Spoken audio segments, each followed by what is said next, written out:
आदरणीय दिदीबहिनी तथा दाजुभाइहरू नमस्कार।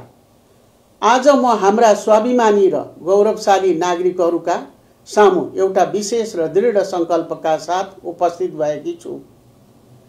हामी सबैलाई थाहा छ, केही समय अघिको जेनजी आन्दोलनले हाम्रा सडकहरूमा एउटा फरक कम्पन पैदा गर्यो।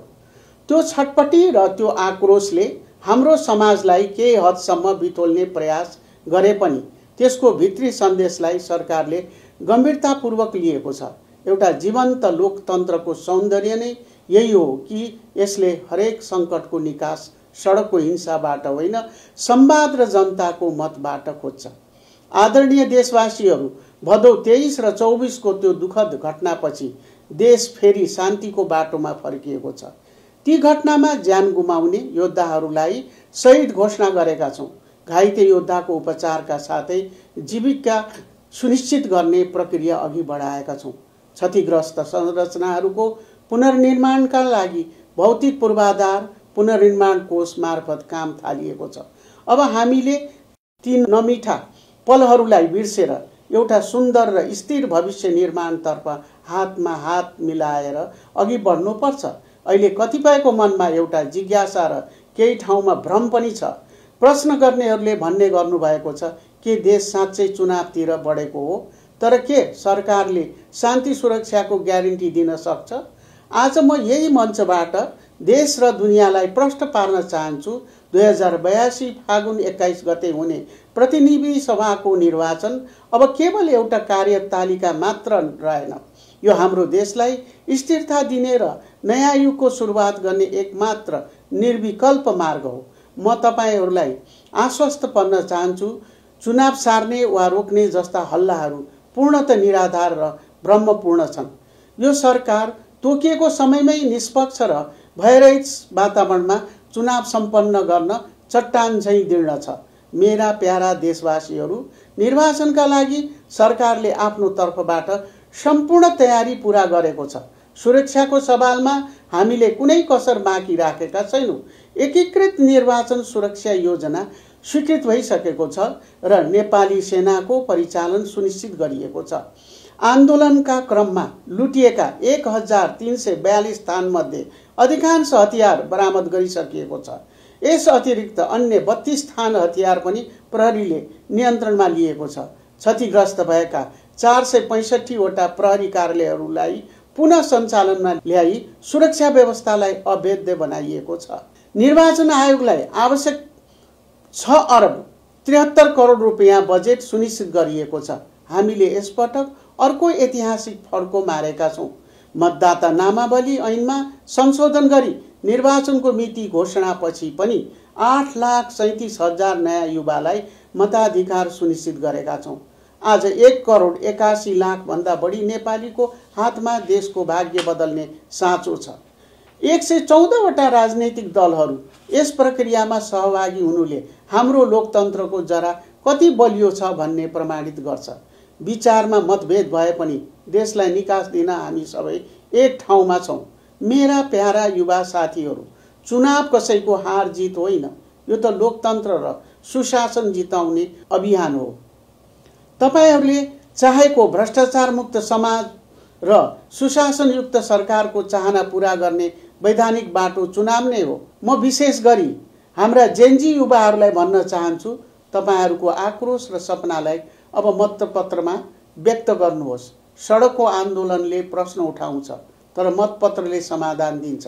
तपाईको प्रत्येक भोटको सुरक्षा राज्यले गर्छ। आजभन्दा 100 दिन अघि देशको अवस्था के थियो र अहिले के छ भनेर तुलना गरी हेर्न पनि म सबै राजनैतिक पक्षहरूलाई विनम्र अनुरोध गर्दछु। असामान्य परिस्थितिलाई सामान्य अवस्थामा फर्काउन मेरो मन्त्री परिषदका सदस्य, सुरक्षा निकाय, राष्ट्र सेवक र नागरिक समाजका सदस्यहरूले अथक प्रयास गर्नुभएको छ।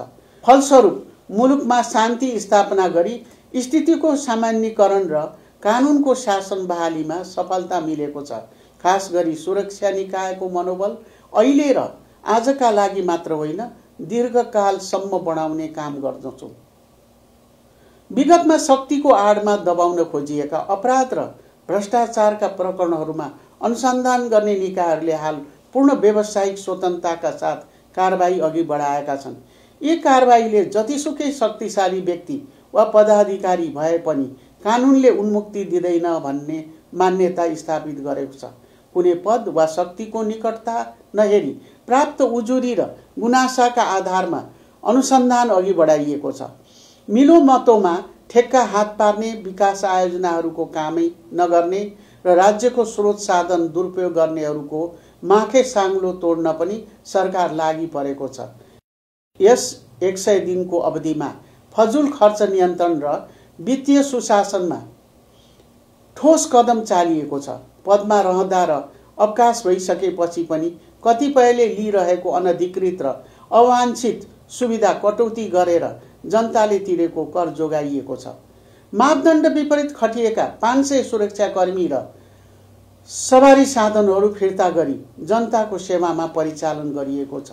अनावश्यक 38 वटा कार्यालयहरू खारेज र 323 वटा दरबन्दी कटौती गरेर राज्यको व्ययभार घटाएको छ। 1 खर्ब 19 अर्ब रुपियाँ बराबरको बजेट पुनः प्राथमिकीकरण गरी विकासका ठूला आयोजनामा स्थानान्तरण गरिएको छ।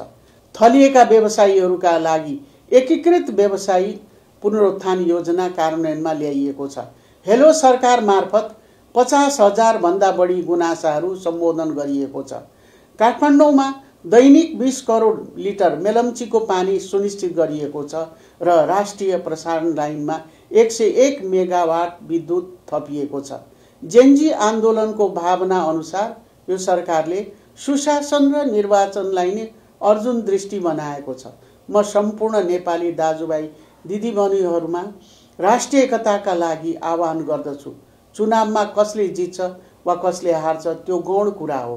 हाम्रो लोकतन्त्र र राष्ट्रियताले जित्नु नै सबैभन्दा ठुलो कुरा हो। अराजकताले कसैलाई खुसी दिँदैन, केवल शान्ति र स्थिरताले नै समृद्धिको ढोका खोल्छ।